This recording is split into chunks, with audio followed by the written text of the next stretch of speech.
أما بعد فقد قال الله تعالى في القرآن العظيم وإذ ابتلى إبراهيم ربه بكلمات فأتمهن صدق الله العليم. அளவற்ற அருளாளன் நிகரற்ற அன்பாளன் அல்லாஹுவின் திருப்பெயர் கொண்டு ஆரம்பம் செய்கிறேன். ஸலவாத்தும் ஸலாமும் சத்திய திருத்தூதர் ஸல்லல்லாஹு அலைஹி வஸல்லம் அவர்கள் மீது, அவர்களை அப்பழுக்கற்ற முறையில் பின்பற்றிய நல்லவர்கள் இன்னும் நம்மவர்கள் அனைவர் மீதும் உண்டாகட்டுமாக. பெரியார்களே, அல்லாஹுவின் நல்லடியார்களே, அருமை சகோதரர்களே, புனிதமிக்க ஜும்மாவுடைய நாளிலே அல்லாஹுடைய அழைப்பை ஏற்று குழுமி இருக்கக்கூடிய நம் அனைவர்கள் மீதும் அல்லாஹ் அருள் செய்வானாக. இதுவரையில் ஜும்மாவிற்காக வேண்டி பாங்கு சொன்ன பிறகும் வராத சகோதரர்கள் மிக விரைவாக பள்ளிவாசலின் பக்கம் வந்து சேருமாறு அன்போடு கேட்டு, பெரியார்களே, அல்லாஹுவின் நல்லடியார்களே, அன்பு சகோதரர்களே, இன்னும் ஒரு சில நாட்களிலே ஹஜ்ஜு பெருநாள் நம்மை வந்து அடைய இருக்கிறது. இந்த ஹஜ்ஜு பெருநாளின் வரலாறு நமக்கு நன்றாக தெரியும். ஆனாலும் அதை நாம் மறுபடி பேசுவதன் மூலமாக நம்முடைய வாழ்க்கையிலே அல்லாஹ்விற்காக நாம் எதை தியாகம் செய்திருக்கிறோம், எந்த அளவிற்கு நாம் அல்லாஹ்விற்கு உண்மையானவர்களாக நடக்க வேண்டும் என்பதை ஒவ்வொரு தடவையும் நாம் சிந்தித்து பார்ப்பதற்காக வேண்டி பெருநாள் நமக்கு மறுபடி அதை ஞாபகம் காட்டுகிறது.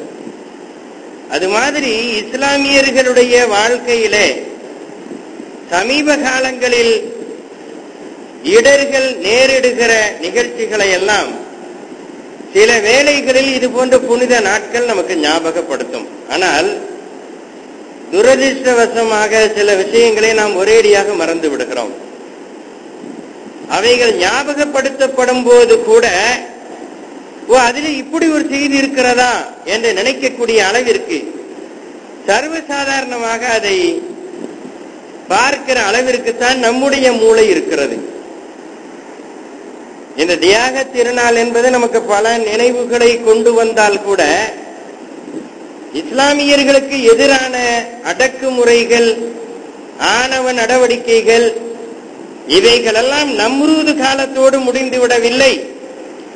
இன்றைக்கு உயிரோடு இருக்கிற நம்முடைய காலம் வரையிலே நீடித்துக் கொண்டிருக்கிறது. அதற்கு மிகப்பெரிய சாட்சியாகத்தான் சமீபத்திய நிகழ்வுகள் நமக்கு திரும்ப அதை ஞாபகப்படுத்திக் கொண்டிருக்கிறது. இன்னும் சொல்ல போனால், ஒரு மகிழ்ச்சியான பெருநாளை துக்க நாளாக்கி முஸ்லிம்கள் எல்லாரும் தெரிந்து கொள்ளுங்கள், நாங்கள் நினைத்தால் மகிழ்ச்சியை கூட துக்கமாக மாற்றி காட்டுவோம் என்று உலக நாகரிகத்திற்கு சவால் விட்ட அநாகரிகவாதிகள் இந்த நாளில் தான் தங்களுடைய முகத்தை வெளிக்காட்டினார்கள். 2006 வருடம், இன்றிலிருந்து 4 வருடங்களுக்கு முன்னால் இதே ஹஜ்ஜு பெருநாள் அன்றைக்குத்தான் சத்தாம் ஹுசைன் தூக்கிலிடப்பட்டார்.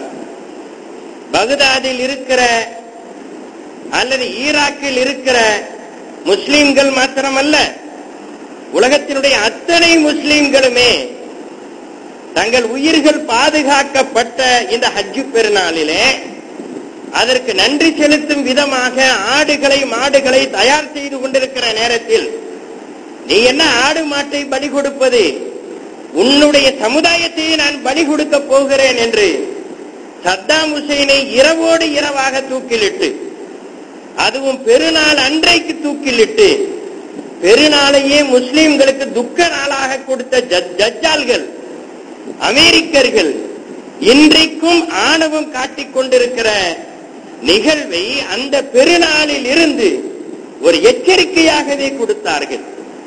அல்லாஹு தஆலா நம்ரூதுக்குத்தான் கொடுமையான புத்தி உண்டு என்று சொல்லி காட்டினான், ஃபிரௌனுக்குத்தான் கொடுமையான புத்தி உண்டு என்று சொல்லி காட்டினான். ஆனால் இன்றைக்கு அதை விட கொடூரமானவர்கள் இஸ்லாமியர்களுக்கு எதிரானவர்களாக கிளம்பி இருக்கிறார்கள் என்பது மாத்திரமல்ல, அதை உணராமலேயே இஸ்லாமிய சமூகம் இருந்து கொண்டிருக்கிறது என்பதுதான் உண்மை. ஒன்றை நன்றாக தெரிந்து கொள்ளுங்கள், சத்தாம் ஹுசைன் 1008 விமர்சனத்திற்கு உள்ளானவராக இருந்திருக்கலாம். அவருடைய ஆட்சியிலே அவருடைய மக்களுக்கு என்ன செய்தார் என்பதை பற்றி நாம் பேச வேண்டியதில்லை. ஏனென்றால் அந்த மக்கள் கடைசி வரையில் அவரோடு பாசமாகத்தான் இருந்தார்கள்.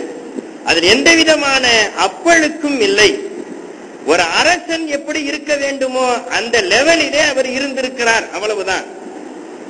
அதை நாம் விமர்சிப்போமேயானால் ரசூலுல்லாஹோடு அல்லது சஹாபாக்களோடு அவர்களுடைய ஆட்சியோடு சத்தாம் ஹுசைனை இணைத்து காட்டி அந்த மாதிரி ஆட்சி நடத்தவில்லை, எனவே அவர் போக வேண்டியதுதான் என்பது போன்று நாம் பேசுவோமேயானால் இன்றைக்கு உலகத்திற்கே நாங்கள் ஆன்மீகத்தை சப்ளை செய்து கொண்டிருக்கிறோம்.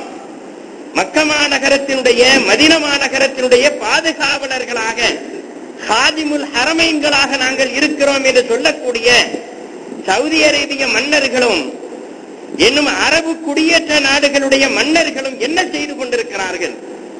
சத்தாம் ஹுசைனை விட கொடூரமான ஆட்சியை நடத்தி கொண்டிருக்கவில்லையா?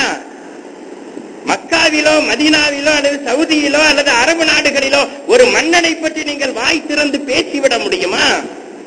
அவருடைய அட்டூழியங்களை யாராவது எதிர்த்து காட்டினால் கூட அன்றைக்கு அவர் பலியாக்கப்படுவார் என்பது மாத்திரமல்ல, எவன் சொன்னானோ அவன் சார்ந்த அத்தனை பேருமே காலி செய்யப்படுவார்கள் என்பது இன்றைக்கு இருக்கிற உண்மை இல்லையா?